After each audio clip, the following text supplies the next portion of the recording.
जय हिंद दोस्तों। देखिए हम पढ़ रहे हैं संविधान का भाग 6। ठीक है, आर्टिकल हम देखेंगे आज 175 से स्टार्ट करते हैं। आप पिछले वीडियो अपलोड हो चुके हैं, आपने वीडियो ना देखा तो वीडियो देखिएगा। ठीक है, प्लेलिस्ट पे सभी वीडियोस मिल जाएंगे, लिंक मिल जाएंगे जहां आप मुझसे जुड़ सकते हैं। इंस्टाग्राम, टेलीग्राम सबका लिंक आपको डिस्क्रिप्शन में मिल जाएगा। प्लेलिस्ट पे सभी वीडियोस मिलेंगे, फॉलो कर लीजिएगा। ठीक है, आर्टिकल 175 सदन या सदनों में अभिभाषण और उनको संदेश भेजने का राज्यपाल का अधिकार। देखिए, राज्य विधानमंडल 2 सदन होते हैं, राज्य विधान परिषद, राज्य विधानसभा। ठीक है, दोनों सदनों में राज्यपाल का अभिभाषण का अधिकार है और इसके लिए वो सदस्यों की उपस्थिति की अपेक्षा कर सकेंगे, मतलब सदस्य भी उपस्थित रहने चाहिए जब अभिभाषण करेंगे। राइट, ठीक है। राज्यपाल का अभिभाषण का अधिकार, राज्यपाल को अधिकार है कि वह राज्य विधानमंडल के किसी भी सदन में अभिभाषण कर सकेंगे।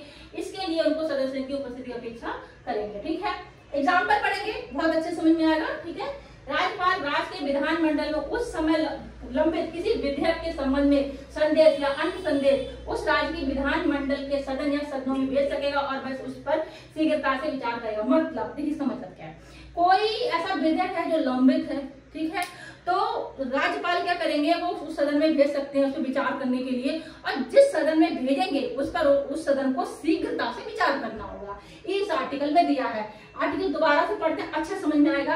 राज्यपाल राज्य के विधानमंडल में उस समय लंबित किसी विधेयक के संबंध में संदेश या कोई अन्य संदेश भी भेज सकते हैं, तो उस राज्य के विधानमंडल के सदन या सदनों को भेज सकेगा। ठीक है, कोई भी संदेश, और उस सदन और वह सदन उस पर शीघ्रता से विचार करेगा। जिस सदन में कोई विधेयक भेजा जाएगा या कोई और भी सूचना भेजी जाएगी, तो उस सदन को शीघ्रता से उस पर विचार करना होगा। देखिए एग्जाम्पल देते हैं, बहुत अच्छे समझ में आएगा।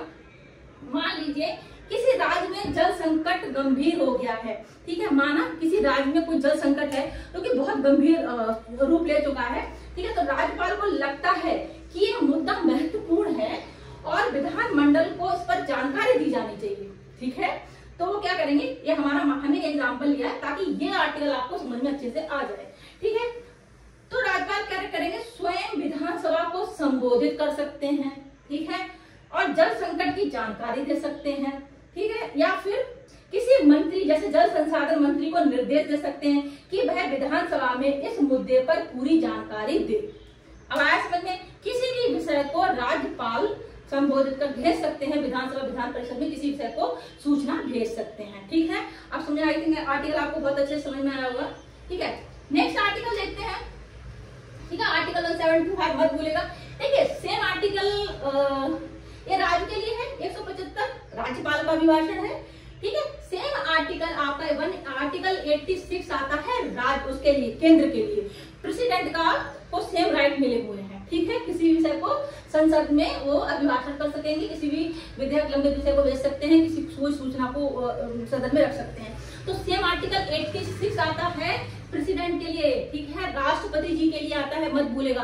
आर्टिकल 86 आपका राष्ट्रपति जी के लिए आता है, आर्टिकल 175 आपका राज्यपाल के लिए आता है। सेम लिखा हुआ है, दोनों में सेम चीजें हैं, वो केंद्र के लिए है, राज्य के लिए। नेक्स्ट आर्टिकल देखते हैं, आर्टिकल 176, आर्टिकल 176 राज्यपाल का विशेष अभिभाषण। देखिए ये क्या होता है, कोई सत्र की शुरुआत में अभिभाषण करते हैं, मतलब पढ़ लेते हैं, समझ में आएगा। प्रत्येक सत्र का संबोधन, प्रत्येक वर्ष के पहले सत्र की शुरुआत में राज्यपाल को राज्य विधानसभा और जहां 2 सदन है वहां विधान परिषद में भी एक साथ संबोधित करना होता है। इस संविधान में राज्यपाल सरकार की नीतियां और कार्यक्रम को प्रस्तुत करते हैं। ठीक है, संबोधन सत्र की पहली शुरुआत में, पहली बैठक में ये सब उनका संबोधन करते हैं। ठीक है, प्रथम सत्र का संबोधन राज्यपाल जी करते हैं। ठीक है, एग्जाम्पल देख लेते हैं, बहुत अच्छे समझ में आ जाएगा।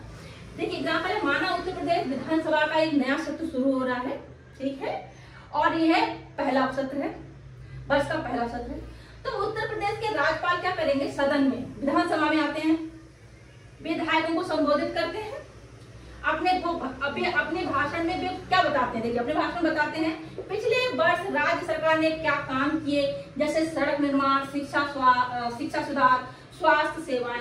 तो पिछले वर्ष राज्य सरकार ने जो काम किए वो अपने भाषण में बताते हैं। ठीक है, अगले साल सरकार की क्या योजनाएं हैं, जैसे कि युवाओं के लिए रोजगार, किसानों की मदद, महिलाओं की सुरक्षा, ये सब योजनाएं जो है वो, मतलब एग्जाम्पल लिया है हमने कि इस तरह का अभिभाषण होता है। ठीक है, राज्यपाल सत्र के प्रथम संबोधन में ये सब चीजें बोलते हैं। पिछले जो साल था उसमें क्या क्या योजनाएं या क्या अचीवमेंट थे, क्या कमियां खामियां, वो सब, और नेक्स्ट क्या हमारी योजनाएं हैं वो सब पे डिस्कस करते हैं। तो प्रीतम सत्र को संबोधित करते हैं राज्यपाल, ठीक है। चाहे वो विधान परिषद में हो गया, जहाँ विधान परिषद, वहाँ विधान परिषद में भी संबोधित करेंगे, और जहाँ विधानसभा है ओबीसी विधानसभा तो सभी राज्यों में है, ठीक है। विधान परिषद सभी राज्यों में नहीं है, हम डिस्कस कर चुके हैं पिछले वीडियो में, ठीक है जी। तो आपका आर्टिकल 176 मत भूलेगा, राज्यपाल का विशेष अभिभाषण। आर्टिकल 177 देख लेते हैं। देखिए, सदनों के बारे में मंत्री और महाअधिवक्ता के अधिकार, advocate general of the state, ठीक है। महाअधिवक्ता के अधिकार क्या हैं सदनों के बारे में, ठीक है। देखिए पढ़ लेते हैं। प्रत्येक मंत्री और राज्य के महाधिवक्ता को यह अधिकार होगा कि वह उस राज्य की विधानसभा या विधान परिषद वाले जो राज्य हैं उस दशा में विधान परिषद में और उनकी कार्यवाहियों में भाग ले सकते हैं, ठीक है। जो उनकी कार्यवाही है उसमें भाग ले सकते हैं, कोई भी मंत्री या फिर कोई राज्य एडवोकेट जनरल भाग लेते हैं। और